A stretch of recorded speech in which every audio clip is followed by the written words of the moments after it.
Hi guys, it's Matthias, and I want to let you know that actually because of the EAF constantly disconnecting me from Battlefield 1, I have started playing Delta Force again. I did play this a bit in beta or alpha, whatever it was, and I'm actually starting to have quite a lot of fun in this game. Now, there are many different ways you can look at the Delta Force. Obviously, it's designed to be a competitor to a Battlefield. I guess Battlefield 2042, maybe a little bit of a Battlefield 5, and whether or not they're doing a good job of that, I leave that for you to decide. I would say it's I don't know. I'm not overwhelmed by this game by comparison to the Battlefield franchise. However, if you look at it in a different way and you know, take in perspective that this game is actually free to play, well, with that in mind, this game is absolutely amazing. So yes, if you didn't know it, all you need to do is get yourself a Steam account and then just download the game and play it for free. That's what I'm doing. And I also deliberately want to show you only gameplay here from the very beginning of playing this game. Now, I did play the beta and alpha, but that doesn't really mean all that much because I've been away for quite a long time. I've been in the Philippines for a month, and coming back to this, it feels like a new game again. You gotta learn all the weapons, the movement, the maps, of course, and comparing this to Battlefield, at least Battlefield 1 that I'm playing with, the movement and the weapons behavior is very, very different. Especially, I would say, movement with aim down sight and a lot of the key bindings that you need to get used to. I mean, you have all these abilities that doesn't really come with Battlefield 1. It's, again, very much more inspired by a Battlefield 2042. And you have these characters that are like, I don't know, operators or specialists or whatever that is more similar to some of the Battle Royale games that, well, Battlefield 2042 was originally supposed to be. And I am in this video playing only the default character, which has these two grenade launchers. It has a smoke grenade and it has an exoskeleton that allows you to sprint twice as fast while it's on overload. And yeah, this is I kind of like this character. I'm a bit of an impatient player, so I kind of like it when I can get into combat fast if I'm a little bit disoriented on the map, which of course I am quite a lot here in the beginning. You just press the key X, that's the default key on PC, and I throw some smokes and run through them so I don't get shot in the back. And here I get quite quickly to the, what is it, A2 flag, and yeah, obviously you can use it either for offensive, like in this case a bit offensive kind of gameplay, or defensive, which you've seen in this video throughout these first, I think, 5 minutes when I'm showing you only infantry gameplay. Now after these first 5 minutes I'm going to show you vehicle gameplay as well, also just, you know, the initial trying out whatever vehicle, gunning a little bit and driving a little bit.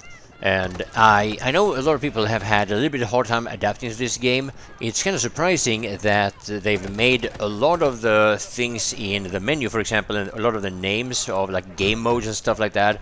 They keep naming things in a way that makes it really, really confusing, especially since it's obvious that they are targeting Battlefield players. They could at least use operations or attack defender in a way that you automatically instantly understood what that means, and conquest, they call it King of the Hill, which I normally associate with Battle Royale. It's like there are so many things that, you know, should be obvious that I had to basically ask my own audience while streaming to even know what they mean. And that goes for a lot of things in the game, which, you know, it causes a bit of irritation in the beginning when you have to, you know, figure out things that should be just absolutely obvious right away. I don't know why they keep doing that, but if you just get through that first phase, if you just get through those first 3 or 4 days and you can adapt to, you know, that little initial frustration, this game is a lot of fun. And I gotta say it again, it is free to play, so, well, it's definitely worth the money. I mean, obviously. So yeah, I did activate Overload here again in order to, well, as a defensive maneuver to get away from that tank, and it worked again. Doesn't always work, of course, but I really like Overload. I really like this character for Overload, but obviously I'm going to try out more characters as I keep playing this game, and obviously it depends on EA app and Battlefield 1 how much I go back to Delta Force. So, spawning in as a gunner in a random heli. I haven't really figured out the settings and how to get into flying myself, but yeah, as this time progresses, I guess I will, hopefully.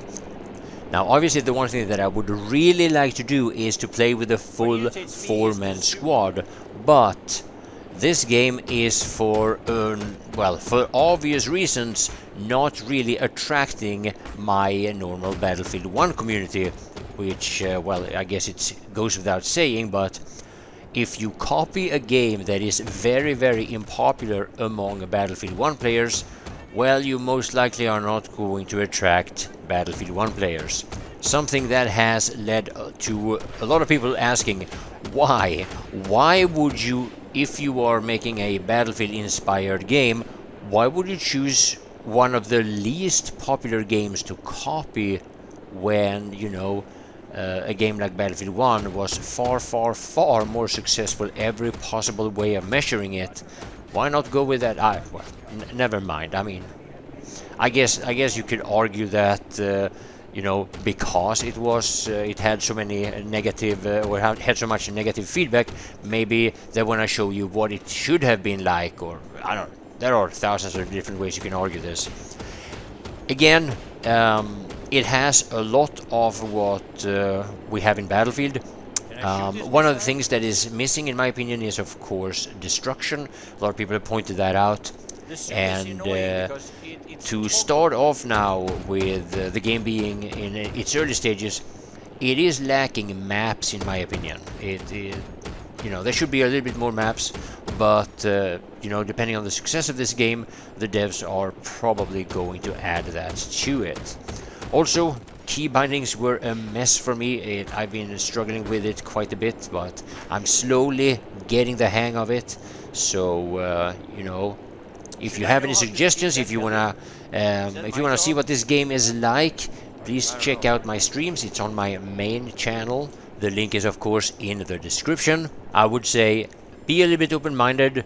Try to get over the first initial frustration if you're struggling with this game, trying it out for just a few hours, because once you get into a few good weapons that you like, once you get used to the movement and a few more things, once you get your key bindings and settings right, this game is actually quite a bit of fun. Does it match Battlefield 1? Obviously, no, not a chance. Not if you're asking a Battlefield 1 fan. Is it the replacement for Battlefield 2042? Well, you're gonna have to ask a Battlefield 2042 player or now a Delta Force player that previously played Battlefield 2042. Either way, there is no denying that it is a good thing that the Battlefield franchise has some competition. Can't be easy for just one company to figure out exactly how this type of game should be made.